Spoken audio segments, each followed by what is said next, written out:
Hello दोस्तों, स्वागत है आपका अपने चैनल बिंदास हिस्ट्री में।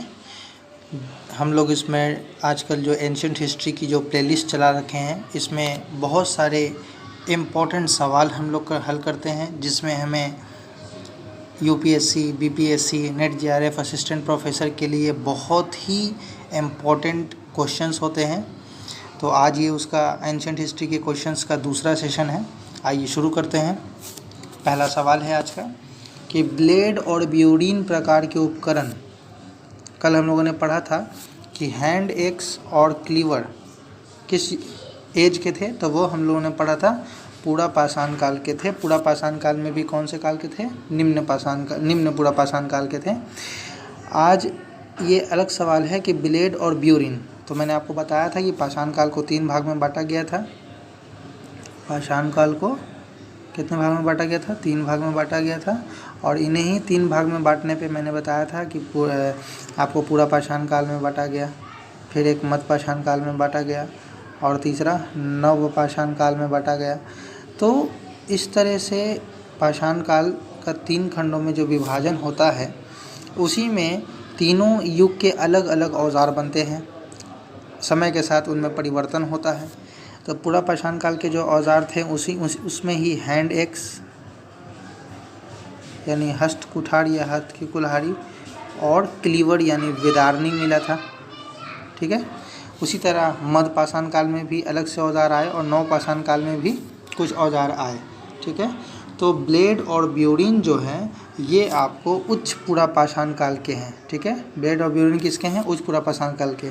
तो पूरा पाषाण काल को मैंने बताया था आपको कि इसके भी कितने पार्ट होते हैं? 3 पार्ट होते हैं, है ना। उच्च पूरा पाषाण,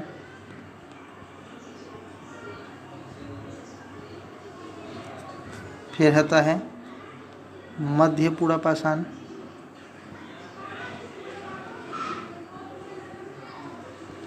और फिर होता है निम्न पूरा पाषाण। तो निम्न पूरा पाषाण में तो आपको ये आ गए हैंड एक्स और क्लीवर। ठीक है। निम्न पूरा पाषाण में क्या आ गए? Hand axe, cleaver.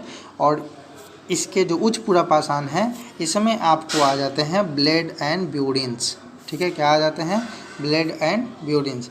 अगर कोई सवाल पूछे कि ब्लेड एंड ब्यूरीन्स और हैंड एक्स और क्लीवर किस युग के हैं, तो ये कहलाएंगे पाषाण काल के हैं। पाषाण काल में किसके? तो पूरा पाषाण काल के।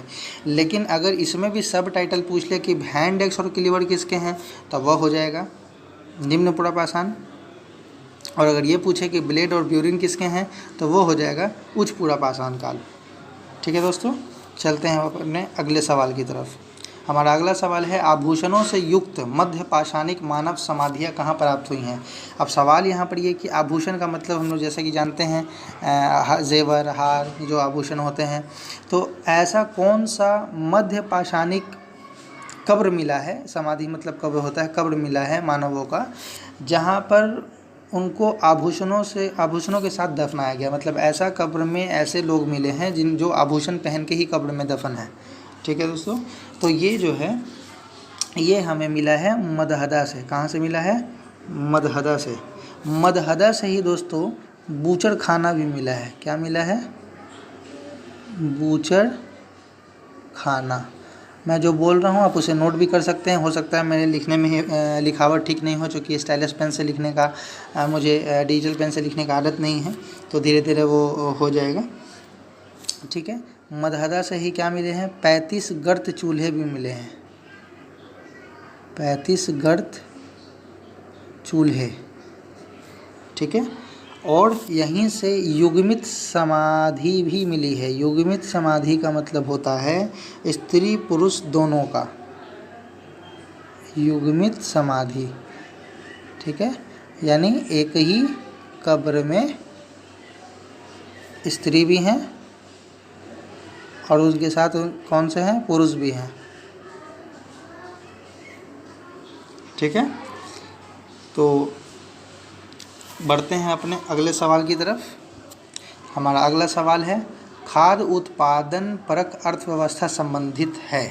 तो मैंने आपको बताया था कल के वीडियो में कि लोगों में कृषि करना शुरू कर दिया था किस काल में? नवपाषाण काल में। और इससे पहले जो भी काल था उस समय के लोग क्या थे, खाद्य उत्पादन नहीं थे, वो लोग क्या थे, खाद्य संग्राहक थे, है ना। ये लोग खेती करना नहीं जानते थे। लेकिन जैसे ही नवपाषाण काल आया तो ये लोग खेती करना भी जान गए, यानी ये लोग कृषि भी जान गए और साथ साथ ये लोग पशुपालन भी जान गए।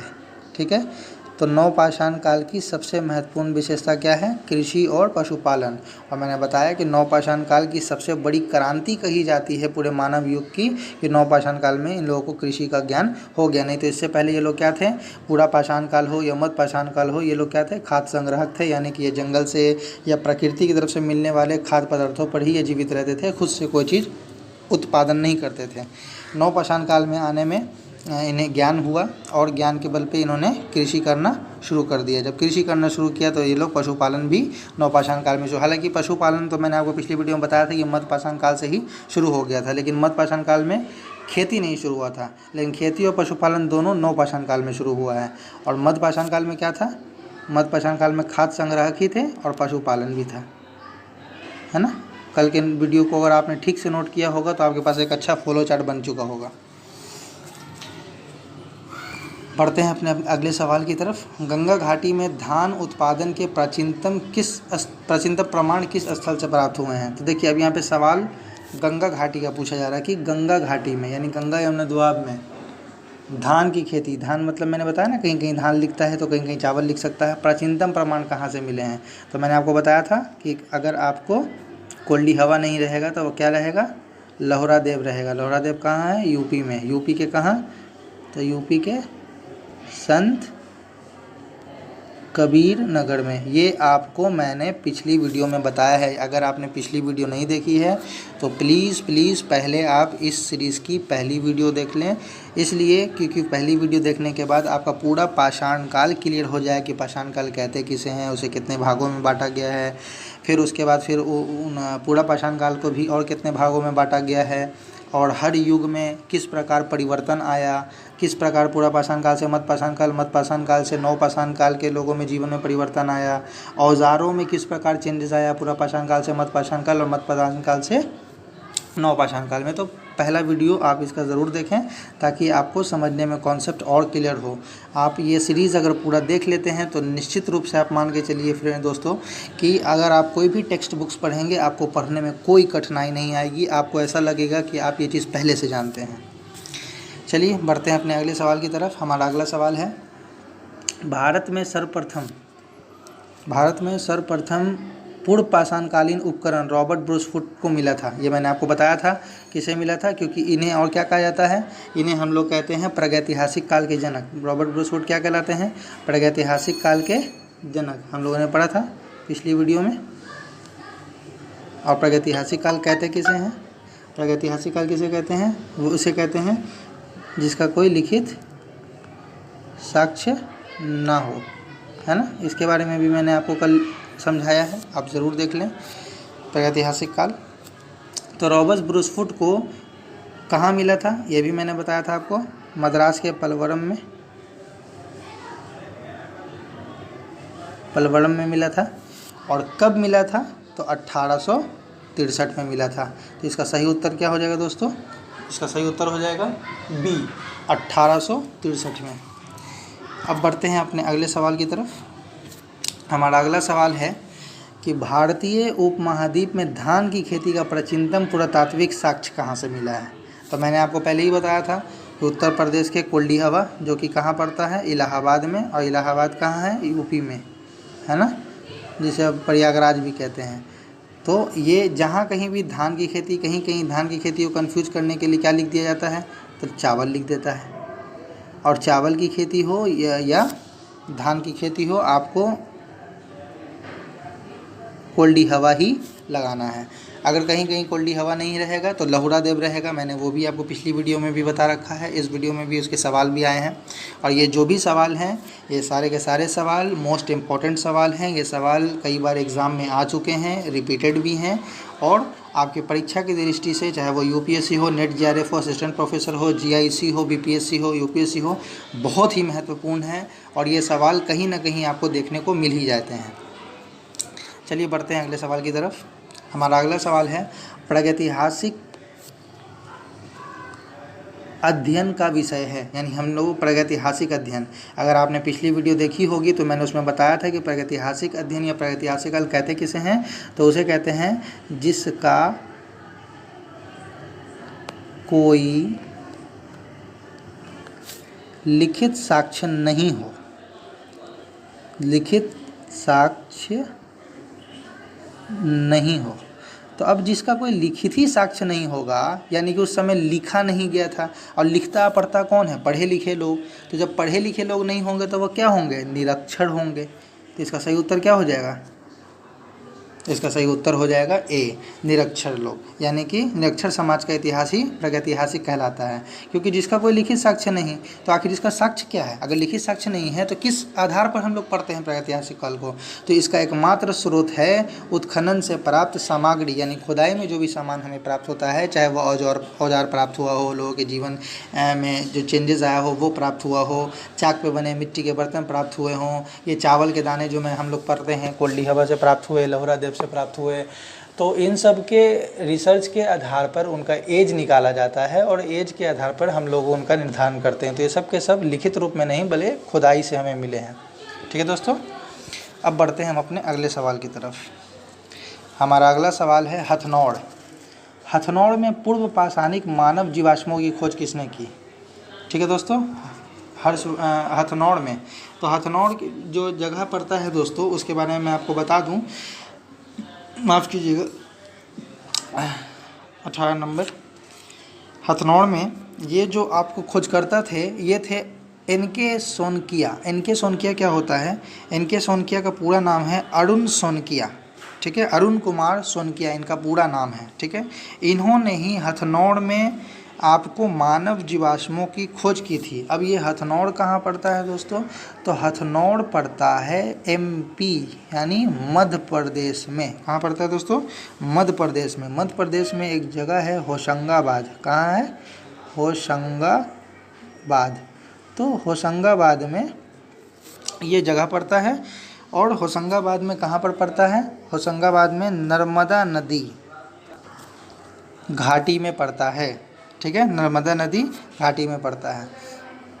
तो ये जो हमारा 18 नंबर सवाल है, तो यहाँ क्या पूछा गया, हथनौड़ में पूर्व पाषाणिक मानव जीवाश्म की खोज किसने की, तो अरुण कुमार सोनकिया ने किया था। और ये हथनौड़ कहाँ पड़ता है, तो एमपी में पड़ता है, एमपी में पड़ता है। और एमपी में कहाँ, तो होशंगाबाद में। अभी मैंने लिखा था, किसी कारण वजह से, टेक्निकल प्रॉब्लम की वजह से मिट गया था, उसके लिए मैं माफ़ी चाहूँगा। होशंगाबाद में पड़ता है। और होशंगाबाद में यहाँ पर एक नदी घाटी है, इस नदी घाटी को हम लोग नर्मदा नदी घाटी के नाम से जानते हैं, नर्मदा नदी घाटी। तो नर्मदा नदी घाटी के पास इन्हें क्या मिला, क्या प्राप्त हुआ पूर्व पाषाणिक स्थल के रूप में, तो इन्हें प्राप्त हुआ मानव कपाल। क्या प्राप्त हुआ, मानव कपाल, यानी मानव की खोपड़ी प्राप्त हुई। यह सवाल भी एग्ज़ाम में कई बार पूछा जा चुका है। और साथ ही साथ और क्या प्राप्त हुआ, हाथियों का जीवाश्म भी इन्हें प्राप्त हुआ। क्या प्राप्त हुआ, हाथियों का, जिस आधार पर इन्होंने यह बताया कि पाषाण काल में भी हाथियों का अस्तित्व था, है ना। तो हाथियों का जीवाश्म प्राप्त हुआ। ठीक है, हाथियों का जीवाश्म। ठीक है, और इन्हीं जीवाश्मों को, है ना, इन्हीं जीवाश्मों को इन्होंने नर्मिकिस नाम दिया। क्या नाम दिया, नर्मिकस, सॉरी नमरिकस नाम है इसका। ठीक है, नमरिकस, मैं उल्टा बोल रहा हूँ, इसका नाम है नमरिकस, यानी कि इसको, उन्हीं जीवाश्मों को इन्होंने कौन सा नाम दिया, नमरिकस नाम दिया। ठीक है, अब बढ़ते हैं हम अपने अगले सवाल की तरफ। हमारा अगला सवाल है फसल काटने का आयताकार पाषाण उपकरण।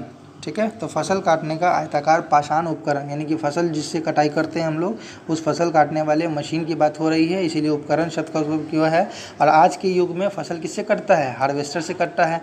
तो उस समय पाषाण का एक उपकरण बना, यानी पत्थर का एक ऐसा हार्वेस्टर बनाया था पाषाण काल के लोग, जिससे फसल की कटाई कर लेते थे। और फसल कब होता था, तो फसल करना उन लोगों ने कब सीखा, नवपाषाण काल में सीखा। तो यानी जो भी फसल काटने वाला औजार या हथियार मिलेगा वो कब का मिलेगा, नवपाषाण काल का ही मिलेगा। तो आयताकार पूछा जा रहा है ना, तो आयताकार शेप में ही मिला है। ठीक है, तो ये कहाँ से मिला है, तो ये हमें मिला है, फसल काटने का आयताकार जो है हमें मिला है कश्मीर से। कहाँ से मिला है, कश्मीर से। इसका सही उत्तर क्या होगा, कश्मीर। ठीक है, और यहीं से हमें एक ऐसे उपकरण भी मिले हैं जिसमें 2 छिद्र वाले हंसिए हैं। हंसिया समझते हैं ना, जिससे फसल काटते हैं इस टाइप का, तो इसमें 2 छिद्र हैं, यहाँ यहाँ या 2 छिद्र वाले हंसिए भी मिले हैं। माफ़ कीजिएगा मैं फिगर नहीं बना पा रहा, क्योंकि डिजिटल पेन से लिखने की हैबिट लगभग सभी लोगों को नहीं होती, वो प्रैक्टिस करते करते ही आ पाती है। अब बढ़ते हैं हम अपने अगले सवाल की तरफ। दोस्तों ये सवाल बहुत ही इम्पोर्टेंट है, आप इसे जितना चाहें उतना भी वीआई कर सकते हैं। ये तो लगभग वनडे एग्ज़ाम हो, बीपीएससी एग्ज़ाम हो या नॉर्मल एग्ज़ाम में भी ये सवाल तो आ ही जाता है कि शवाधान में मानव अवशेषों के साथ कुत्ते बकरे जैसे पशु को दफनाने की प्रथा थी, कहाँ थी, तब वह थी बुर्जहोम में। बुर्जहोम कहाँ पड़ता है दोस्तों, बुर्जहोम आपको कश्मीर में पड़ता है। ठीक है, कश्मीर के बुर्जहोम में। ठीक है, पालतू पशुओं दफनाने का प्रथा मिला है। और इनके जो शवाधान होते थे, ये शवाधान मतलब जो कब्र का जो भी इनका प्रोसेस होता था वह गर्त अंडाकार होता था, मतलब ज़मीन के अंदर जो दफनाते थे तो वह गर्त अंडाकार रूप में होता था, है ना, मतलब ज़मीन के नीचे अंडाकार रूप में। और उनके किनारे किनारे क्या होता था, ऐसे किनारे किनारे, मतलब ये अंडाकार रूप में अगर उनकी कब्र है तो ये जो किनारे किनारे बाउंड्री होता था, इन बाउंड्री में प्लास्टर ऑफ पेरिस या चूने का बाउंड्री कर दिया जाता था दोस्तों। ठीक है, और कुछ जगहों पर, ठीक है ना, कुछ जगहों पर मालिक के साथ कुत्ता भी दफनाया गया है। कुछ जगहों पर मालिक के साथ कुत्ते दफनाने का भी प्रमाण है, मतलब उनके जो पालतू कुत्ते होंगे, मालिक के मरने का कुत्ते को भी दफना दिया जाता था।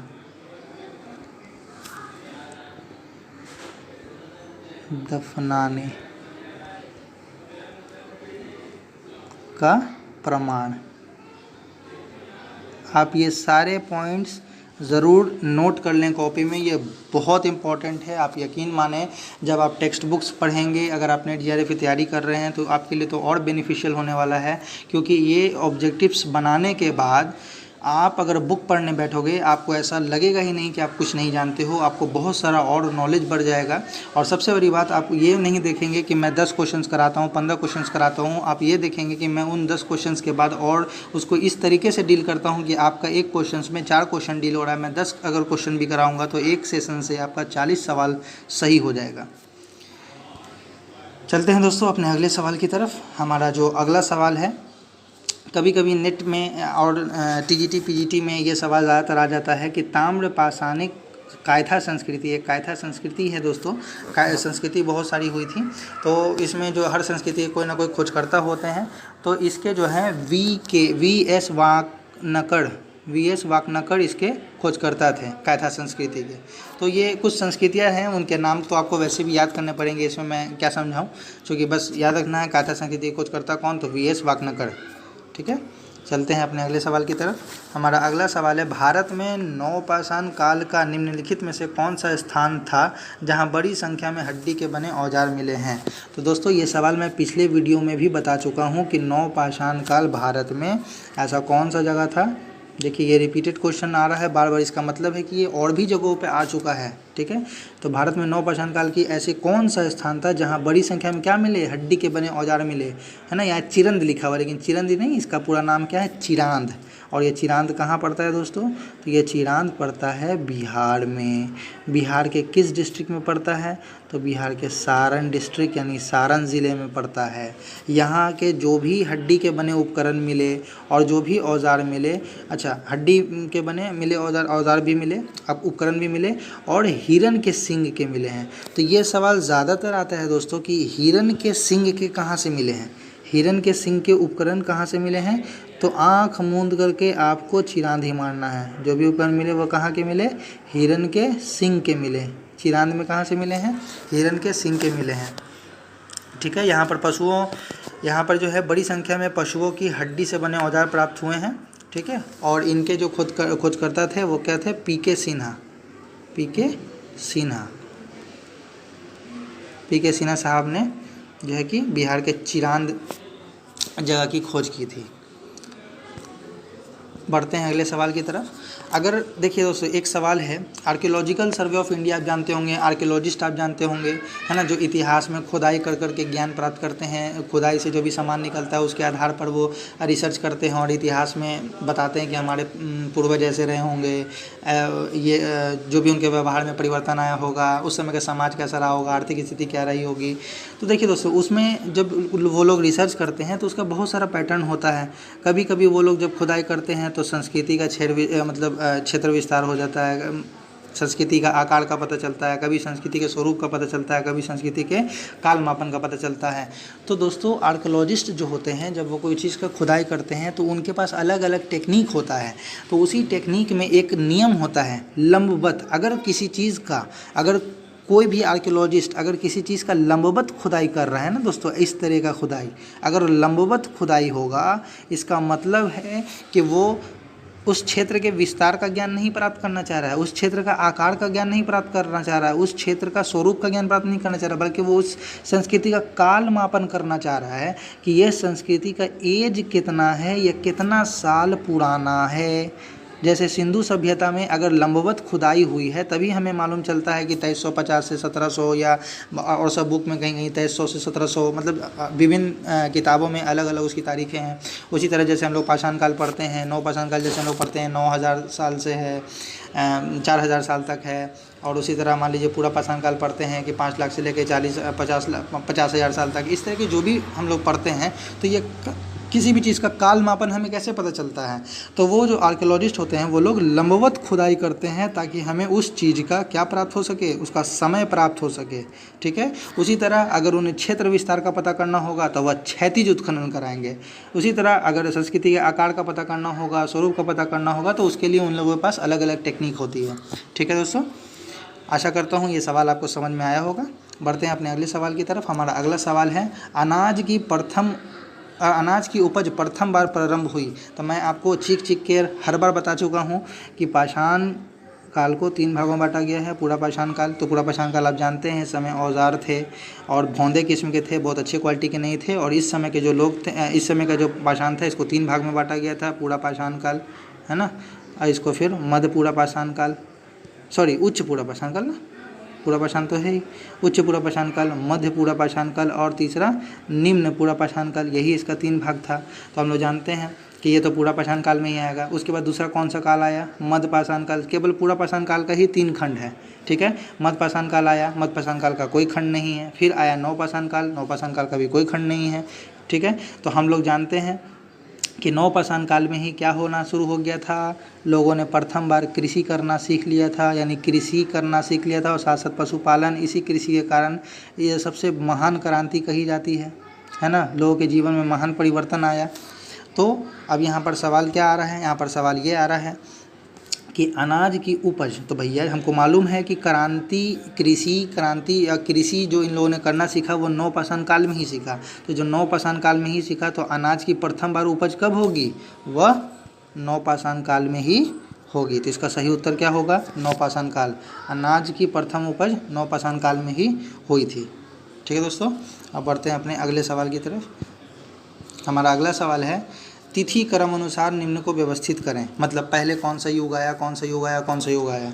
तो बेहतर है, आप जानते हैं मैंने पाषाण काल को इतना ना डील कर चुका हूँ कि आपको ऐसे भी मालूम होना चाहिए। पूरा पाषाण काल 1 नंबर पे, दूसरे नंबर पे 2 मध्य पाषाण काल और तीसरे नंबर पे ये, और चौथे नंबर पे ताम्र युग, यानी इस समय तक तांबे की खोज हो चुकी थी। तो पाषाण काल इसको क्यों कहते हैं, मैं पहले भी पिछली कक्षा में मैं बता चुका था कि पाषाण काल इसलिए कहते हैं क्योंकि इस समय केवल पाषाण, यानी पाषाण मतलब होता है पत्थर, पत्थर के ही औजार बनते थे। इस समय जो औजार बने काफ़ी बड़े होते थे, आकार में बड़े होते थे, भौंदे किस्म के थे, धार नहीं थे, हाथ में लोगों के जल्दी नहीं आते थे, है ना।